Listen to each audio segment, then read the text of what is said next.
जय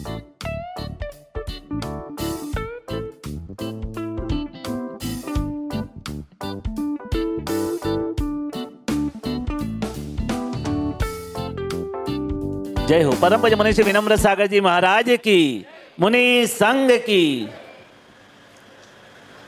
गुरुवर के मुख से सिकंदर की एक बात सुनी थी, बहुत दिनों बाद याद आई तो कहने का मन हो गया है। सिकंदर छोटी उम्र में विश्व विजेता बनने का हौसला लेकर के अखिल विश्व को विजयी करने के लिए निकला। भारत जीत चुका, उसकी यात्रा 70% पूरी हो गई। विश्व में 70% का राज किसी का छोटी उम्र में हो जाए, एक के बाद एक विजय मिलती चली जाए। हौसले आसमान थे सिकंदर के, और अंत में माँ की एक बात याद आ गई। भारत से लौटते वक्त माँ ने कहा था, जब सिकंदर ने अपनी माँ से कहा था कि मैं भारत जा रहा हूँ उसको विजय करने के लिए, भारत हीरे मोतियों का देश है, वहाँ पर सोना हीरा मोती खूब मिलते हैं। तब उसकी माँ ने कहा था सिकंदर से, सिकंदर मैंने तो सुना था भारत ऋषि और मुनियों का देश है, और तुम कहते हो कि हीरे और मोतियों का देश है। जब लौटना तो वहाँ से एक मुनि लेकर के जरूर आना।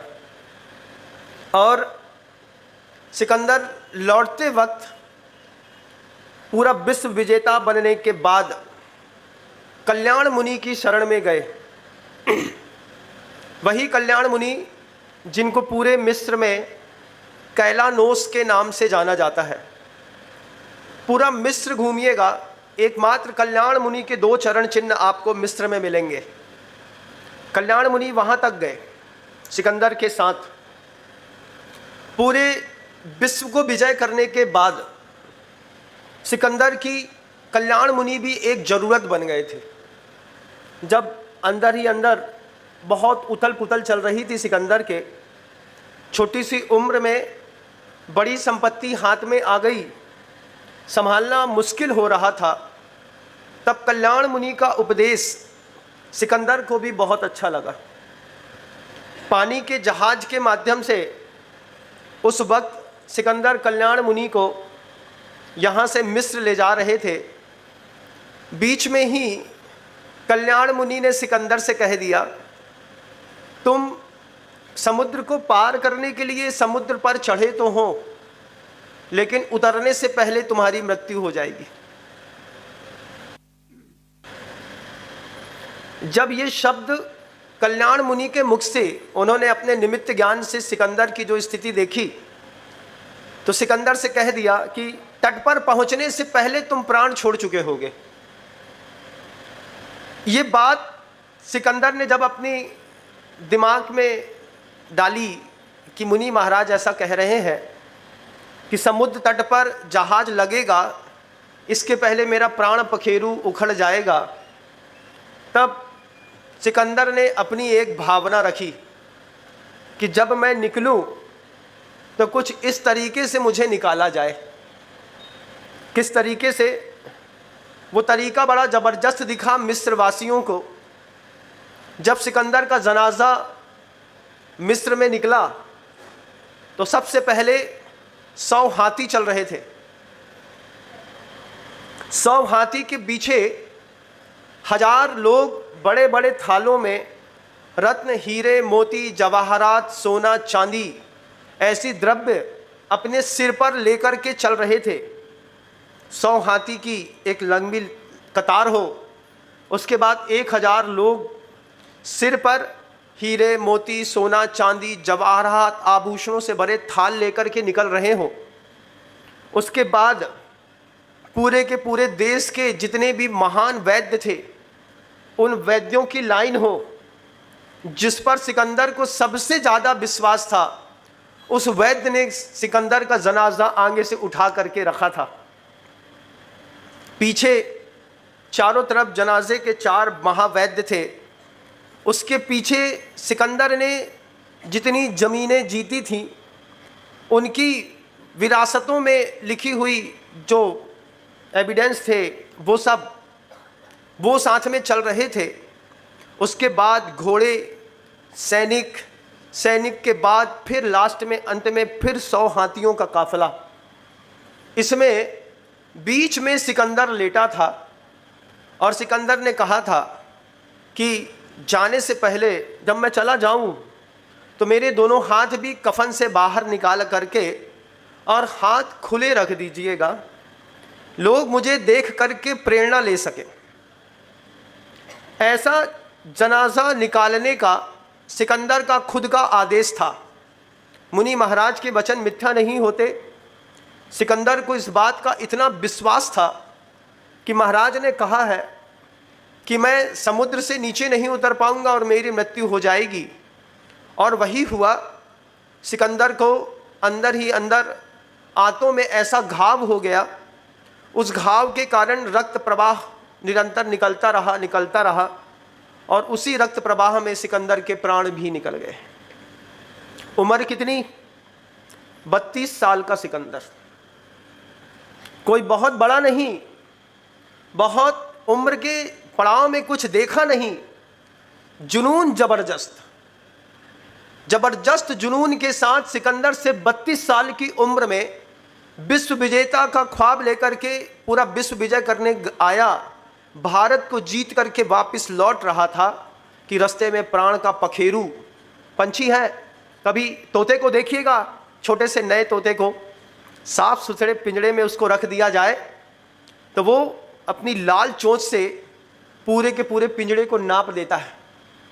जहाँ से संभव होगा वहाँ से काट करके निकल जाएंगे, जहाँ से संभव होगा वहाँ से उड़ करके निकल जाएंगे। और ऐसा नहीं, बरसों तक तोते की आदत है। एक मालिक के घर में 2, 5, 7 साल भी रह लेगा, एक दिन भी पिंजड़ा खुला मिलेगा तो लौट करके कभी तोता पिंजड़ा में नहीं आता। ये तोते की खासियत है। हम आप तो कबूतर कहलाते हैं कि मालिक उठा करके गेंद का जैसा आसमान में फेंक भी दे कि जा उड़ जा, खूब आकाश में उड़ ले, लेकिन लौट करके वापस उसी पिंजड़े में आना पसंद करते हैं। तोता कभी लौटता नहीं बंधु। तोते की आदत है, स्वतंत्रता उसके स्वभाव में है। आचार्य महाराज ने इसके ऊपर एक पुस्तिका लिखी थी, तोता क्यों रोता। तोता क्यों रोता? पिंजड़े में है, तोता का मतलब आत्मा पिंजड़े में भी है तो रोता क्यों? रोने की जरूरत क्या है? जब गुरुवर का वह प्रवचन पढ़ा था मैंने, तोता क्यों रोता, उसमें गुरुवर ने वो बात रखी थी, वही बात कल्याण मुनि ने सिकंदर से कही थी। कल्याण मुनि सिकंदर को मृत्यु से पूर्व में उपदेश दे रहे थे। मम एदम एदमहम अहमदि अहकम चकम नो कम्मम जा ऐसा खलु बुद्धि अपड़ी बुद्धि हवदिताव।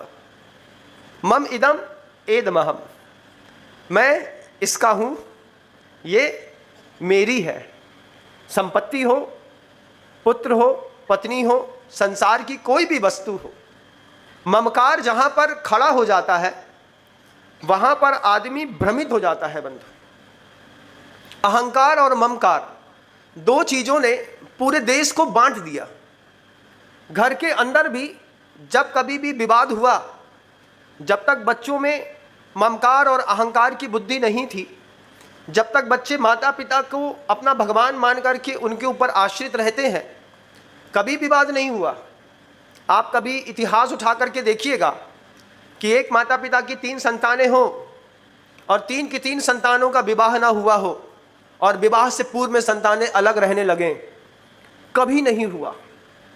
विवाह के बाद ममकार आता है। वो ममकार जिसको वासना कहते हैं, जिसको भ्रम कहते हैं, जिसको छल कहते हैं। कुंद कुंद भगवान ने उस बात को ग्रंथराज समय सार में रखा है। मम एदम एदमहम, एक बार भावना बस पैदा हो जाए, मैं इसका हूँ, वो कहते ना, आप लोग भजन गाते थे, एक बार तो कह दो गुरुजी मैं तेरी तू मेरा।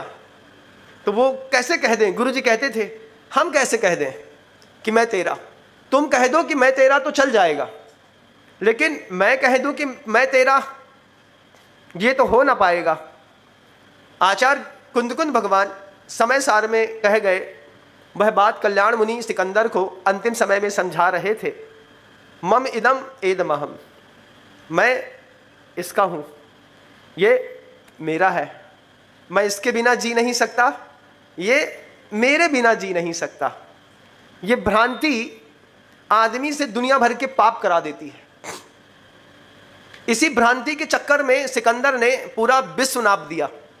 32 साल के लड़के में कितना हौसला रहा होगा, क्या क्या देख रहा होगा उसने, क्या कितना अनुभव किया होगा।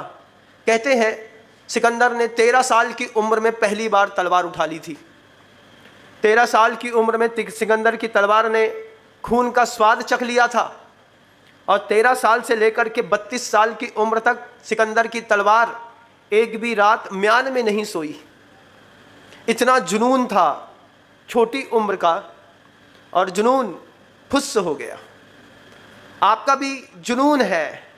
सुबह 7 बजे से लेकर के रात को 12 बजे तक गधे से ज़्यादा मेहनत करते हो अपनी दुकान के अंदर, गधे से ज़्यादा मेहनत। गधा भी कभी मुक्ति पाता होगा, तुमको मुक्ति नहीं मिलती। वे बनिए कैसे बनिए हैं जिनके लिए सरकार ने चिंता करी, पूरी दुनिया से कहा हफ्ते में 1 दिन दुकान बंद रहेगी। किसी के यहाँ रविवार अवकाश है, किसी के यहाँ मंगलवार, किसी के यहाँ बुध, किसी के यहाँ गुरु, किसी के यहाँ शुक्रवार का अवकाश है, कहीं शनिवार कहीं रविवार। मैं जिस गांव में आया, मैंने वहाँ के गांव वालों से पूछा, भाई यहाँ पर दुकानें कब बंद होती हैं? बोले यहाँ पर महाराज दुकानें 24 घंटे 365 दिन खुली रहती हैं। हमने कहा 1 आध दिन मार्केट क्लोज नहीं रहता? बोलते हमारे यहाँ मार्केट क्लोज नहीं रहता। हाँ, आप आए हैं, आप जिस दिन चाहेंगे उस दिन सबकी दुकानें एक साथ बंद करा देंगे, लेकिन आप ऐसा बोलो कि हफ्ते में 1 दिन दुकानें बंद करो, बिल्कुल ना होगा हमसे। हम समझ गए कि इनके पास मम एदम एदमहम की बुद्धि बहुत ज़्यादा है। क्या है? एक बार तो कह दे तू मेरा और मैं तेरी। दुकान से सबके कमिटमेंट है, हर बनिया का कमिटमेंट है अपनी दुकान से। एक बार कह दे दुकान मैं तेरी और तू मेरा, वो चलता रहता था। लेकिन पूरी दुनिया के बनिए एक एक दिन का मार्केट क्लोज करके बैठे, और उसमें भी रहाई नहीं पड़ती लोगों को। सुबह 9 बजे दुकान खोल करके 4 बजे तक तो धंधा कर ही लेंगे। अगर 9 से 4 नहीं किया तो कम से कम 2 घंटा तो खोलेंगे, चाहे कुछ हो जाए। मम एदम एदमहम अहमिदी अहकम चकम मनोकम। आचार्य कुंद भगवान जी कहते हैं कि मैं इसका, ये मेरी, फिर अहमिदी अहकम चकम मनोकम, मैं इसके लिए बना हूँ, ये मेरे लिए बनी है। ये भ्रांति भी, धरती मेरे लिए बनी है, हार मेरे लिए, सोना मेरे लिए, संपत्ति मेरे लिए, गाय मेरे लिए, बैल भैंस मुर्गी, संसार के कोई भी प्राणधारी जीव, सृष्टि की कोई भी संरचना कुछ भी है, सबका स्वामी बन गया मनुष्य, सबका स्वामी बन गया। किसी ने अधिकार नहीं दिया था कि मुर्गियों को काट सकते हो तुम, लेकिन मनुष्य था, वो मुर्गियों का स्वामी बन गया। हर कमजोर को ऐसा दबाया उसने, पिंजड़े में ठूस ठूस करके भर दिया, और अपनी ही सत्ता और अपने ही लोगों से उसकी स्वीकृति का थप्पा लगवा लिया। अब वो जानवर की कौम, पंछियों की कौम सोचती है निर्बल है, अभी सताए जा रहे हैं, हजारों की संख्या में पैदा कर देना, इंडस्ट्री लगा करके जरा सी बात में प्राण विहीन कर देना। आपने कभी देखा है वो दर्द? नहीं देखा? कभी देखिएगा। छोटा सा मुर्गी का चूजा होता है, इतना सुंदर दिखता है, छोटा सा होता है, तो छोटे से मुर्गी के चूजे की उम्र में ही उसको उठा करके बिल्कुल बेरहमी के साथ उसकी चोंच का अगला भाग कटर के नीचे रख करके काट देते हैं। क्यों? अगर कटर के नीचे रख करके काटेंगे नहीं तो ये एक दूसरे से, चोंच से एक दूसरे को घायल कर सकते हैं, चिकन का रेट कम हो सकता है। काट दिया। अब इस पे उनको टेस्ट किया, किसी में थोड़ा सा भी वायरस निकल गया तो फिर वायरस वाले मुर्गियों को जीने का अधिकार नहीं मिला, उनको वहीं के वहीं जैसे चक्की में गेहूं पीसते हैं, इस तरीके के छोटे से एक कटर पे डालते गए डालते गए डालते गए डालते गए, नीचे से उसकी चटनी बन करके निकलती रही। उसको उन्होंने वेस्टेज नहीं किया, आपके भोज्य पदार्थों का वजन बढ़ा करके उसमें मिला करके आपको बेच दिया। कोई वेस्टेज नहीं है, जो भी मटेरियल निकलेगा उसका हम कहीं ना कहीं तो उपयोग कर ही लेंगे। कुछ नहीं मिलेगा, सोचिए जानवरों की मरी हड्डियां थीं, हड्डियों से क्या होता, अंदर का बोन मैरो निकाला, गरम कर दी हड्डियां, तो हड्डियों में से अंदर फैट जो जमा था वो टपकने लगा। टपकते टपकते टपकते नीचे इकट्ठा कर लिया। इकट्ठा करने के बाद उसमें 2-4 बूंद शुद्ध घी का एसेंस डाला और दानेदार बिल्कुल जैसे काली गाय का घी निकला हो, ऐसा घी निकाल करके मार्केट में टीनों में भर करके बेच दिया। ऐसी गद्दार दुनिया में रहते हैं हम और आप, ऐसे गद्दारों और हिंसकों के बीच में रहते हैं। कहाँ रहते हैं, कौन क्या कैसा है, किसके दिमाग में कैसा चरित्र घुसा हुआ है, जब तक पता ना हो तो कभी किसी के घर का पानी तक मत पीना। जैनियों की खासियत रही, मांसाहारियों के घर के अंदर की गिलास कभी उसने अपने हाथ से नहीं उठाई, कभी एक गिलास पानी नहीं पिया उनके घर के अंदर जा करके। आज जा करके आप सिमैया खा करके चले आते हैं। क्यों? व्यवहार जबरदस्त है। एक बार देखो तो सही उसका आचार कितना घटिया है। अहमदी अहकम चकम नो कम्मम मम एदम एद महम। सिविलाइजेशन का जमाने का बहाना लेकर के, जातिवाद से ऊपर उठने के संदेश दे करके अगर आप शाकाहारी और मांसाहारी की कौमों को एक करना चाहते हैं, कभी हो नहीं पाएगा। जिनकी आचरण संहिता दूषित होती है वे मनुष्य कभी भी एक नहीं हो सकते। उनकी जातियां कल भी अलग थी, आज भी अलग हैं, कल भी अलग बनी रहेंगी। शाकाहारी कौमें और मांसाहारी कौमें एक हो जाएं। सिविलाइजेशन का ज़माना कहाँ पर पढ़ाते हैं, कभी महसूस किया? देखिएगा कॉन्वेंट स्कूलों में सिविलाइजेशन का ज़माना होकर आते हैं। भगवान ने सबको एक जैसा पैदा किया है, भगवान सबको एक जैसा देख रहा है, सबको एक जैसा भोजन करना है। वहाँ पे शुरुआत हुई, अपने टिफ़िन को शेयर करके खाओ। स्कूल में, कॉन्वेंट स्कूल में सिखाया, बच्चों को टिफ़िन शेयर करने की नई पद्धति डाली। आप कुछ भी लाएंगे, आपको ऊपर वाले का आदेश है, नीचे वाले के साथ मिल बांट कर खाना है। हो गया, फलानी चंद की मैडम ने समझा दिया, उसकी भाषा भी बिल्कुल जैसी मैं बोल रहा हूँ ऐसी है। आपका ऊपर वाला शब्द देख रहा है, एक दूसरे को मिल करके आपको बांटना है और खाना है। हो गया, खिला दिया। यहाँ का टिफिन माँ ने शुद्ध घी का पराठा बनाया था और सामने वाले के कम डिब्बे में आमलेट रखा था। वो डोसा समझ करके आमलेट खा गया और ये शुद्ध घी का पराठा खा गया। इसको कहते हैं कल्चर मिक्स करना। शाकाहारी और मांसाहारी की कौमें कभी एक नहीं हो सकती, ना कभी एक होंगी। और जिस दिन एक हो जाएंगी उस दिन एक ही कौम होगी, सिर्फ मांसाहारियों की। शाकाहारी की कोई कौम नहीं होगी। तत्वार सूत्र में सूत्र है, द्वधिकादि गुणानांतु। दो अधिक गुण वाला कम गुण वाले को अपने गुण के रूप में परिणमित कर लेता है। बस थोड़ी भी संबंध की शक्ति सामने वाले के अंदर ज़्यादा रही, कितने प्यार से बोलते हैं, ओ माई सन आई लव यू, चिपका लिया गले से ओ माई सन कह करके। हमारे यहाँ का शिक्षक अच्छा था, बेसन का डंडा लेकर के ऐसा पीठ में सोटता था कि निशान पड़ जाते थे। उसने कभी नहीं कहा ओ माई सन, कभी नहीं कहा। बोला लेट आओगे तो पिटोगे कुटोगे। रोते हुए घर पहुंचे तो वहां पे भी 2 चांटे पड़े। स्कूल में डंडा, घर में चांटा, स्कूल में डंडा, घर में चांटा। लाल एत ना तो ताड़ एत, अच्छी ताड़ना मिली थी, किसी ने ओ माई सन नहीं कहा। अंदर आकर के बैठे तब जाकर के इस सत्ता को यहाँ तक पहुँच पाए।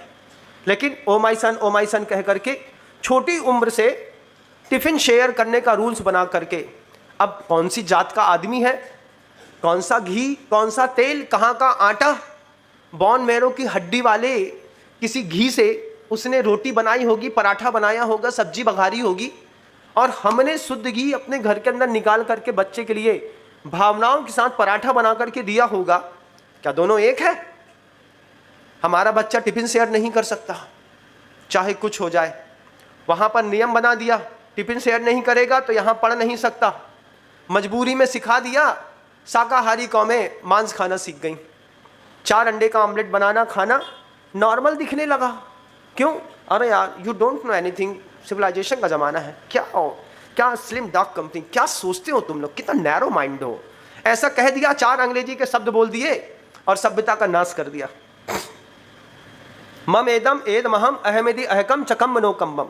बच्चे को शुरुआती दौर पे सिखा दे जाते हैं, माँ ने तुम्हारे लिए भोजन बनाया है, टिफिन तुम्हारे लिए बेटा लगाया है, तुमको किसी को टिफिन नहीं खिलाना है, इसमें पराठा बच जाए तो वापस ले आना घर के अंदर पहुँचते थे, अचार लगता था, बढ़िया आम का अचार रखती थी माँ, पराठे रख देती थी, उसमें से कभी हम ही बोल देते थे एक और रख दो। माँ जानती थी बच्चे की भूख, 2 पराठे से ऊपर ना खा पाएगा, लेकिन 3 रखवा लिया तो एक बच गया तो वापस लेकर के गए तो कभी भी माँ गुस्सा नहीं हुई। टिफिन का पराठा माँ ने खा लिया और गरम चावल बच्चे को खिला दिया, तू चावल खा ले, हम तेरे टिफिन का पराठा खा लेते हैं। सब सार लगाया माँ ने, प्यार किया, सब किया। लेकिन आज जमाना है, हम अपने घर से बच्चे को टिफिन नहीं भेज सकते, वहीं पे भोजन बनेगा, उसी भोजन को करना पड़ेगा। कहाँ से आया, कैसा आया, कुछ पता नहीं है। इससे और वासना बढ़ती चली गई, एक सभ्यता मिटती चली गई। एक सभ्यता का नाश करना हो, उसके भोजन को खराब कर दीजिए। उन्होंने स्वीकार किया, हम मान गए, हमने जैसा मान गए, हम में वैसा बदलाव दिखने लगा। आज हमारे घर का बच्चा घर की कोई चीज़ नहीं खा सकता। क्या खाता है? बड़ी मुश्किल से। महाराज, एक ही चीज़ है, यथार्थ तो यही है कि जब तक लहसुन आलू प्याज की सब्जी इसके मुंह में ना धरो, इसका मन नहीं मानता। और जिनके घर के अंदर नहीं बनती, ऐसा नहीं कि तुम्हारे घर के बच्चे शरीफ हैं, जिनके घर के अंदर नहीं बनती, वो ढाबे में जाकर के वासना पूर्ति करते। वो बोलते हैं अरे खा ले, बोले खा ले, अगड़ी में चल गड़ा तो यहाँ पे, फिर क्या करे, अभी तो तू घर का खा ले, फिर बाद में अपन बाहर चलते हैं तो बाहर समझ लेंगे। घर की आचार संहिता तो अच्छी थी, घर की आचार संहिता अच्छी है, घर में आलू नहीं आता, प्याज नहीं आता, घर के अंदर लहसुन नहीं आता, घर के अंदर बैगन नहीं आता, लेकिन घर के अंदर की विचार संहिता अभी भी एक नहीं है। हम अपने बच्चों को समझा नहीं पाए कि जो चीज़ तुम्हारे घर के अंदर नहीं बनती, उस चीज़ को तुमको घर से बाहर भी नहीं खाना। बाहर जाते हैं, वही लेकर के आते हैं, वही खा करके आते हैं। बच्चे बहुत शरीफ हैं। माँ कहती है, महाराज हमारा बच्चा इतना सीधा है, उसने आज तक थाली में कभी कुछ मांगा नहीं, जितना दिया चुपचाप खा लिया। 2 चम्मच भिंडी की सब्जी थी, उसने 2 चम्मच में खा करके चला गया। नियम से हमारा बच्चा शाम को भोजन करने आ जाता है, ये भी तय बात है। कभी पूछा रात को 10 बजे बैठ करके कहाँ पर खाता है? पता चलेगा, अरे माँ ने 2 पराठे दिए थे, 2 पराठे से पेट भरता है क्या? बेटा थोड़ी सी भिंडी की सब्जी है, 2 पराठा ले लो, पापा के लाने थोड़ी सी रह जाएगी, हाँ पापा के लिए बचा लो, कोई दिक्कत नहीं।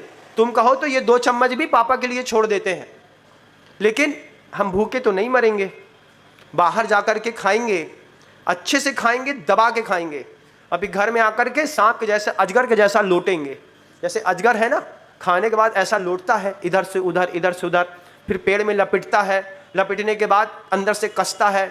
ऐसे ही बाहर की दाल बाटी खा के आ गए, अब रात में लौट रहे हैं, इधर से उधर, इधर से उधर, इधर से उधर। फिर रात में 12 बजे एक और पानी पीना पड़ा। उसके चक्कर में हमारा रात्रि भोजन का नियम और भ्रष्ट हुआ। अब सुबह सुबह उठे, गरम लग रहा है, गरम है, गरम, अभी आज कुछ खाना नहीं है। हाँ, घर का क्यों खाएगा आदमी? एक बार द्वदिकादि गुणानान तू सार्थक हो गया जबान में, हमारे घर के भोजन से बाहर के भोजन का रस ज़्यादा दिख गया। अब घर का अच्छा क्यों लगेगा? अब कोई अच्छा नहीं लगेगा। अब जो भी अच्छा लगेगा बाहर का अच्छा लगेगा। लड़का शरीफ है नहीं, शरीफ दिखता है। ये बात दिमाग में बैठानी है आप लोगों को भी। अंतर अन्वेषण करिएगा, क्या हमारे परिवार में भी इस तरीके की परिस्थितियां हैं भी कि नहीं। हमको अगर आप ये बोल दें कि हमारी पूरी समाज में प्याज का छिलका भी ना दिखेगा, तो हम कहेंगे बहुत बढ़िया, मंच पर तुम्हारा ऐसा बोलना भी अच्छा, हमारा ऐसा आशीर्वाद देना भी अच्छा।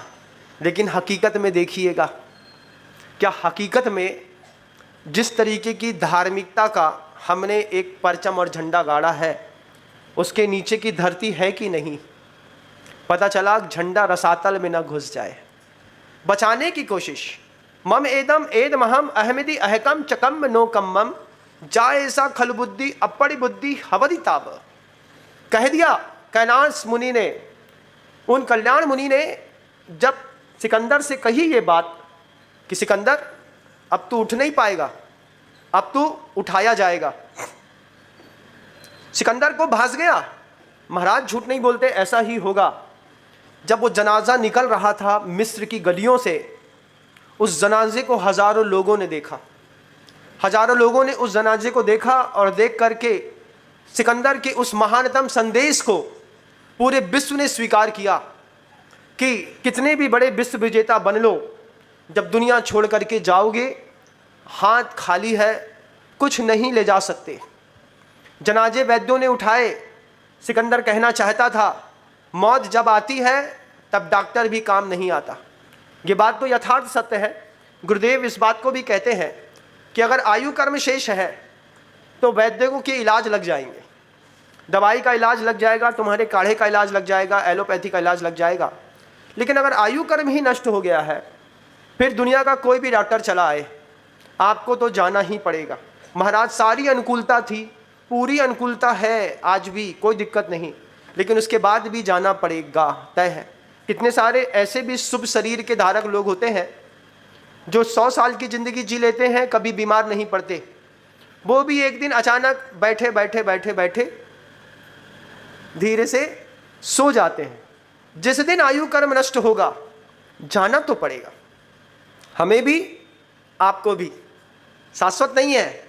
अगर ये बात तय है कि हमको और आपको शाश्वत है, जाना पड़ेगा, ये तो है कि यहाँ रुक नहीं पाएंगे, तो फिर कुंद कुंद भगवान की गाथा की माला फेरना शुरू करिए। रोज एक माला फेरिए। मम एदम एदमहम अहमिदी अहकम चकम नो कम्मम जा ऐसा खलु बुद्धि अपड़ी बुद्धि हवदिताव। जब आप इसको रोज पढ़ना शुरू करेंगे ना, तो धीरे धीरे लोग शुरुआत में आपको पागल कहेंगे, बोलेंगे जब देखो पगला एक ही माला फेरत रहे थे। मम एदम एदमहम अहमिदी अहकम चकम नो कम्मम जा ऐसा खलु बुद्धि अपड़ी बुद्धि हवदिताव। जब देखो तब खाली पड़ा है, 2 लाइनें याद कर लो बस, और बैठे बैठे गुनगुनाना सीखो। मम एदम एदमहम अहमिदी अहकम चकम नो कम्मम जा ऐसा खलु बुद्धि अपड़ी बुद्धि हवदिताव। क्या होगा महाराज इससे? जिस दिन भौतिक वस्तुएं छूट रही होंगी उस दिन आध्यात्मिक व्यक्ति को दर्द नहीं होता। एक संत राजा के महल में रहने के लिए चले गए। राजा सोचता था वो नीचे कंदराओं में रह करके साधना करता है, इसको महल में दिखा देते एक बार महल कैसा है। तो महल में ले आए। 3-4-5 महीना संत ने महल में रह लिया। रह करके राजा को लगने लगा, पहले तो सोचता था कि साधु बहुत ऊंची चीज है, लेकिन ये हमारे महल में रह करके हमारे जैसे भोग भोगने लगा। तो राजा ने कहा कि अब हमारे और आप में कोई फर्क नहीं रहा, अपन दोनों एक ही महल में रहते हैं, एक ही जैसा भोजन करते हैं, एक ही बिस्तर में सोते हैं। तो साधु कहता है बात तो सही कह रहे हो तुम, चलो तुमको थोड़ा जंगल घुमा करके लाते हैं। और साधु राजा को जंगल में लेकर के घूमने के लिए निकल गए। चलते गए चलते गए चलते गए। राजा सोच रहा था अब पलटेंगे अब पलटेंगे अब पलटेंगे। साधु पलटे नहीं। साधु जब पलटे नहीं और आगे बढ़ते चले गए, तब राजा साधु के पास जाकर के बोलता है वापिस चलिए। बोले यही फर्क है एक राजा में और साधु में। हम 6 महीने तक महल में रहे, लेकिन हमारे दिमाग में महल नहीं रहा, और तुम जिंदगी भर महल में रहे, जंगल में आ गए, लेकिन अभी भी तुम्हारे दिमाग में महल घूम रहा है। दिमाग में महल है कि नहीं पहले ये तय करो। मम एदम एदमहम, वही गाथा यहाँ भी लगा करके देखिएगा कि वो राजा से साधु कहता है कि तुम्हारे दिमाग में महल है, हमारे दिमाग में महल नहीं है। बस इसी से जिंदगी के फर्क निश्चित हो जाते हैं। आप भी आध्यात्मिक बन के भौतिक जीवन जियो, आध्यात्मिक बनो और जीवन भौतिक जियो, संसाधन उपयोग करो एक से एक, अच्छे से अच्छे। लेकिन जब टूट जाए और छूट जाए तो फिर बोलना जा ऐसा खलु बुद्धि अपड़ी बुद्धि हवदिताब। मैं इसका, ये मेरा हो नहीं सकता ना, मैं में हूँ, ये इसमें है। छूट जाए तो दर्द नहीं। लेकिन राजा जैसी जिंदगी है आपकी, आपकी जिंदगी सिकंदर के जैसी है कि अंतिम समय तक कोई कल्याण मुनि आपको समझाता रहेगा, और उस पर भी भरोसा नहीं है कि अंतिम समय पर तुम अपने जनाजे की बसीहत लिख पाओ। जनाजे की बसीहत लिखी है? नहीं लिखी। अरे महाराज हमने तो सोचा ही नहीं कि अभी कभी हमारा जनाजा निकलेगा। आज नहीं तो कल निकलेगा, कल नहीं तो परसों, एक दिन तो जाओगे दुनिया से, बिना बताए आए थे ना दुनिया में, बिना बताए जाओगे एकदम से। तो पहले वसीयत लिख दो, परिवार वालों को बता दो। आप लोगों को ऐसा लगने लगे हमारा अंतिम समय आ गया है, महाराज के पास ले जाना, हमको भी एक कल्याण मुनि की ज़रूरत है। वो कल्याण मुनि सामान्य कल्याण मुनि नहीं है, वो आपको प्रेरणा देते हैं वक्त से पहले, भैया तुम्हारा समय हो गया है, छोड़ दो। एक बात गुरुजी ने बहुत अच्छी कही थी, श्रावक पाप करता है, साधु को चेहरे पर दिखाई दे जाता है कि ये इस तरीके का पाप करता है। बस इतना सा संकल्प कर लो, जिस दिन मेरे पाप मेरे गुरु को चेहरे पर दिखाई दे जाएंगे और मेरा गुरु मुझसे पाप छोड़ने को बोलेगा, मैं उसी दिन पाप छोड़ दूंगा। गुटखा खाते हो, हम मना नहीं करेंगे, हमको पता है तुम सिगरेट पीते हो, गुटखा खाते हो, लेकिन एक दिन तुम्हारा गुरु बोले सुनो अब सिगरेट छोड़ दो, बहुत हो गई है, अब पियोगे तो सीधे कैंसर हो जाएगा और मरोगे। उस दिन समझना कि गुरु जानते तो पहले दिन से थे, लेकिन डेडलाइन आज खत्म हुई है, आज के बाद मुझे इसका प्रयोग नहीं करना, आज के बाद मुझे इसका प्रयोग नहीं करना। तब तुम अपने जीवन में भी एक कल्याण मुनि के होने की सार्थकता सिद्ध कर पाओगे। नहीं तो मुनियों के साथ रहने वाले भी अंतिम समय में कल्याण मुनि नहीं देख पाते। सिकंदर की माँ का कितना गजब का उपदेश था, बेटा वहाँ से आना एक साधु संत जरूर लेकर के आना। और सिकंदर की बुद्धि भी काम कर गई तो कल्याण मुनि को ले गए। वही कल्याण मुनि सिकंदर मिस्र में जाकर के कैलानोस के नाम से प्रसिद्ध हो गए। आज भी उनके चरण चिन्ह मिस्र में बने हुए, आज भी वहाँ पर उनके चरणों की लोग पूजा करते हैं, जबकि वहाँ पे वो धर्म नहीं है। चरण चिन्ह पूरे मिस्र में सिर्फ एक दिखेगा, कल्याण मुनि का, और कोई चिन्ह नहीं है। आप लोग भी अपने अपने घर के सिकंदर हैं, है कि नहीं, है ना महाराज। अभी कल ही एक नई तिजोरी ऑर्डर दी है महाराज, हाईटेक आई है, हमने सुना है 4 लाख रुपए की है, थोड़ा साइज बड़ा है, लेकिन उसमें पूरी सेफ्टी है। अगर रोड में भी रख करके उसमें सामान रख दो तो न चोर उठा पाएगा न ले जा पाएगा। नई तिजोरी ऑर्डर करी है, मम एदम एद महम अहमदी अहकम चकम मनोकम। दलिया तो पेट में पच नहीं रहा है और तिजोरी खरीदने में लगा है। दलिया नहीं पच रहा है पेट में, उसको अभी भी लगा है मायाचारी करके, अभी थोड़ा सा और कमा लेता हूँ, इधर से भी कमा लेता हूँ, इधर से भी कमा लेता हूँ। रे भगवान सिकंदर, जब तू मरेगा तो तेरे सामने कोई कल्याण मुनि होगा कि नहीं होगा, बताओ मुझे। अभी भी लगता है और बचा लो, इधर से कमा लो, इधर से कमा लो। 80 साल की उम्र में तराजू हाथ में लेकर के ऐसा तौल रहा है, 200 ग्राम का बांट रखेगा, चढ़ाएगा, हाँ बेटा और ले ले और ले ले, हाँ ले ले ले ले ले ले ले। अभी भी करने में लगा है। मम एदम एद महम अहमिदी अहकम चकम मनोकम। कब तक करोगे, समय निश्चित करो। गुरुदेव कहते हैं सरकार ने रिटायर कर दिया हो तो कम से कम संसार का समय घटाने की कोशिश करो।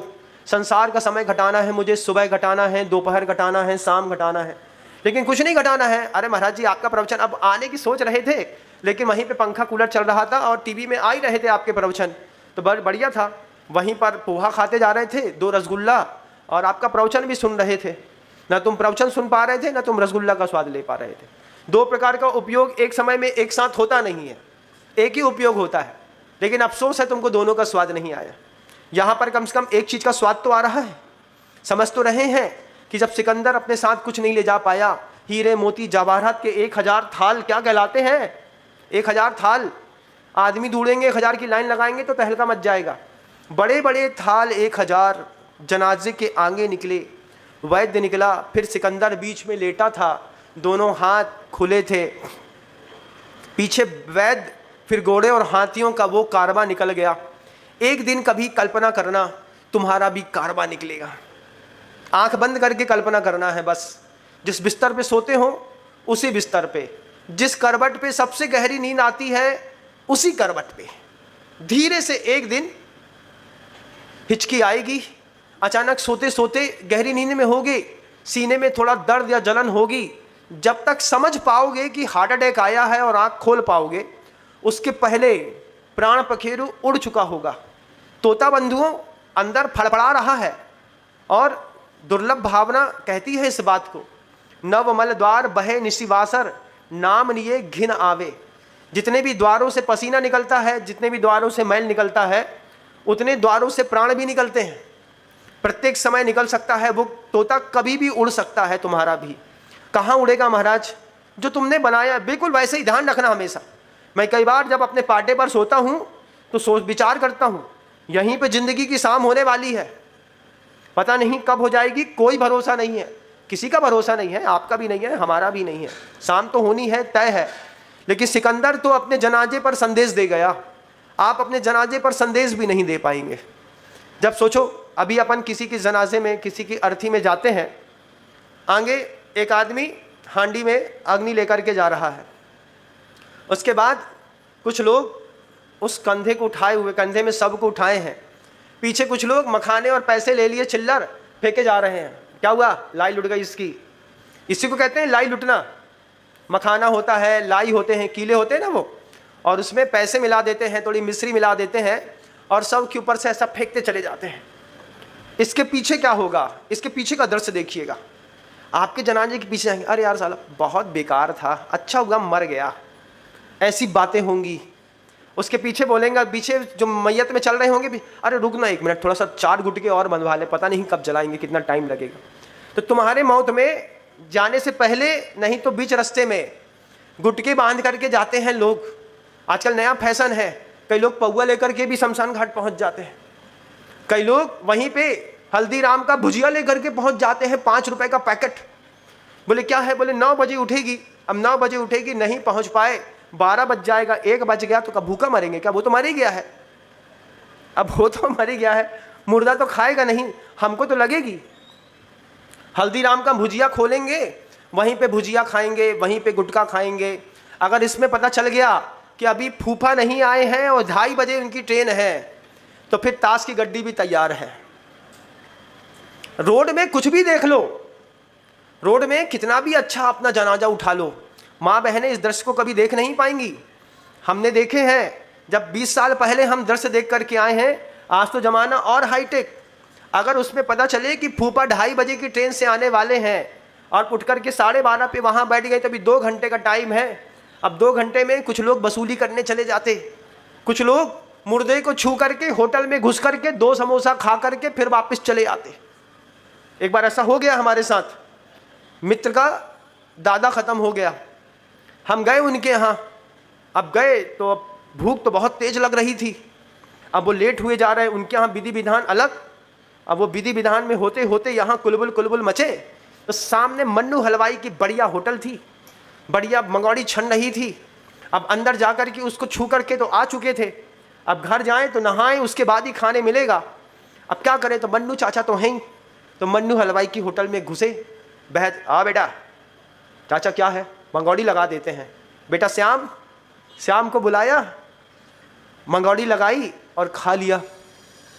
जब बाद में विवेक आया तब समझ में आया कि होटल का क्यों नहीं खाते, क्योंकि होटल में मुर्दा को छू करके कोई आदमी आया हो, कितनी अशुद्धि है भोजन में, कितनी अशुद्धि है प्लेट में, कितनी अशुद्धि है पानी में, इसलिए होटल का कोई नहीं खाता। जैनों के यहाँ वैन, लेकिन आज जैन होटल जाने में सुपरमैन। शाम को, शनिवार की शाम को महाराज अगर डोसा नहीं खाने ले गए तो झगड़ा हो जाएगा। शहरों में तो पत्नी ने घोषणा कर दी है, शहरों में रहने वाले दंपति शनिवार को भोजन नहीं बनाते। बोले आज क्या, आज सैटरडे है ना, आज तो बाहर ही चले जाओ। अब वो कोई मुर्दा का भूखा, मुर्दा जलाने वाला आया होगा, वो बेचारा वहाँ पहुँच गया, तुम्हारे बगल में बैठ करके वो भी खा रहा और हम भी खा रहे। इन्फेक्शन किसका नाम है बताइए मुझे? इसी तरीक़ों से तो विप्लव मचता है ना। कितनी पवित्र आचार संहिता है हमारे आपके परिवार की, उस परिवार की पवित्र आचार संहिता को धीरे धीरे अपने बच्चों को समझाइए कि बेटा होटल में क्यों नहीं खाते। होटल में मुर्दा को छू करके भी कोई व्यक्ति आ गया, कोई व्यक्ति नाली साफ करके आया है, उसने भी जाकर, उसको भी भूख लगी थी, उसने भी वहीं पे हाथ धोए, बढ़िया समोसा मिला और खा लिया, है ना। उसी ने वहीं पे चाय पी ली, उसी ने वहीं पे मीठे खा लिए। इसलिए बड़े घर के लोग होटल का नहीं खाते, बड़े घर के लोग सामूहिक भोजन नहीं करते। ये सामूहिक भोजन बड़े घर के लोग क्यों नहीं करते महाराज? उसमें पता नहीं चलता ना शुद्ध अशुद्धि का, शुद्ध अशुद्धि का पता नहीं करता, जीवों का पता नहीं चलता। तो 16 का भोजन जैसा आप हैं वैसा? बोले हाँ बिल्कुल ऐसे ही। हमारे भोजन को कम मत समझिएगा, बहुत अच्छा होता है। एक बार नियम बस ले लो, बहुत अच्छी बात बताते हैं। एक बार नियम ले लो कि हम 5 महीने के लिए 16 का भोजन करेंगे। उसमें क्या होगा, अपने घर में तो तुम दाल रोटी उबाल करके खा लेना, लेकिन जब सोले के नियम के साथ तुमको पड़ोसी के घर में निमंत्रण होगा तो शुद्ध घी की पुड़ी मिलेगी, ये तो तय है, और नहीं तो डालडा की तो मिल ही रही है। तो सोले वाले की अपनी कीमत है, बना के रखिए। और ये बात याद रखिए कि आपका जब जनाजा उठेगा तो आपके जनाजे के पीछे चलने वाली भीड़ आज जनाजे से क्या संदेश लेकर के जाने वाली है। जब मैं सुनता था कि मृतक के प्रति भी लोगों के भाव अच्छे नहीं हैं, बोलते थे इसने बहुत सताया है, ये हो गया तो अच्छा हुआ तो मर गया, ये ना खा रहा था, ना खाने दे रहा था, ना अपने बच्चों को दे रहा था। जितनी बातें सुनते हो ना शमशान घाट में, बस इतनी कल्पना कर लो कि ये बातें हमारे साथ ना हो। मरो, मृत्यु को जब स्वीकार करो तो समाज में इस बात का दर्द हो कि आज हमारे समाज से एक दीपक हमेशा के लिए वास्तव में बुझ गया। जब तुम्हारे जाने पर हर घर में आंसू हो, दुकानें बिना कहे जब बंद हो जाएं और लोग लगे कि आज वास्तव में कोई गया है, तब तो समझना कि इस मनुष्य पर्याय में आकर के सार्थक जीवन जी गए।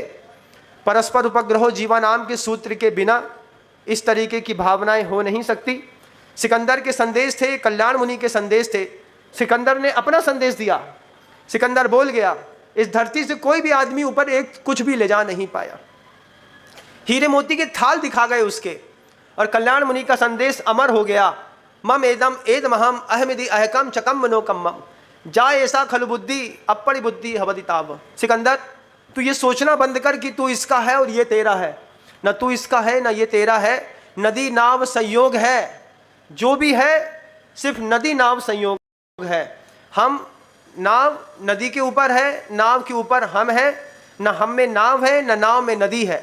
सब एक दूसरे से पृथक पृथक हैं, लेकिन एक दूसरे के सहकारी कारण हैं, लेकिन एक दूसरे के मुख्य कारण कोई भी नहीं है। गहराई की बात किसी दृष्टांत के माध्यम से समझाने की कोशिश करी है। इस पूरी की पूरी गाथा में ग्रंथराज समय सार की मात्र एक गाथा आपके बीच में रखने का प्रयास किया है। आप उस गाथा का वास्तविक रसास्वादन कर पाएं, ऐसी भावना रखता हूं। शब्दों को विराम देता हूं। गुरुदेव श्री विद्यासागर जी महाराज।